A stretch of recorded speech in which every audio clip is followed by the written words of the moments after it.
మంచు విష్ణు హీరోగా నటిస్తూ భారీ బడ్జెట్తో తీసిన సినిమా కన్నప్ప జూన్ 27న థియేటర్లలోకి రానుంది.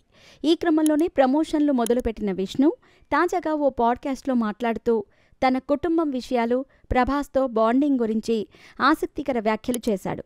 ఇప్పుడు ఇవి హాట్ టాపిక్ అయిపోయాయి. ప్రభాస్ గురించి మాట్లాడిన విష్ణు, నేను ప్రభాస్ బాగా క్లోజ్.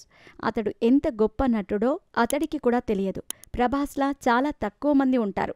ఇంత పెద్ద స్టార్ అయ్యాక కూడా సింపుల్గా ఉండటం అతడి గొప్పతనం. మేమిప్పటికీ సోదరులమే. రక్తం పంచుకొని పుట్టినవాళ్లే ఈరోజు నా పతనాన్ని కోరేటప్పుడు ప్రభాస్ నేను రక్తం పంచుకొని పుట్టలే కానీ నా మంచి కోరి నా సక్సెస్ కోరుతున్నాడు. ఎన్ని జన్మలకైనా నేను అతడికి రుణపడి ఉంటాను అంటూ విష్ణు చెప్పుకొచ్చాడు. తండ్రి మోహన్ బాబు గురించి మాట్లాడుతూ, మా నాన్న ఆనందమే నాకు ముఖ్యం. దానికోసం ఏదైనా చేస్తాను. ఆయన సంతోషంగా లేకపోతే నాకు ఏదీ అక్కర్లేదు.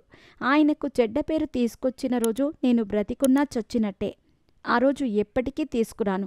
ఆయన పేరు నిలబెట్టడానికే ప్రయత్నిస్తాను, కానీ చెడగొట్టేలా ఎప్పుడూ చేయను అంటూ విష్ణు తన కుటుంబ సమస్యల గురించి పరోక్షంగా ప్రస్తావించాడు.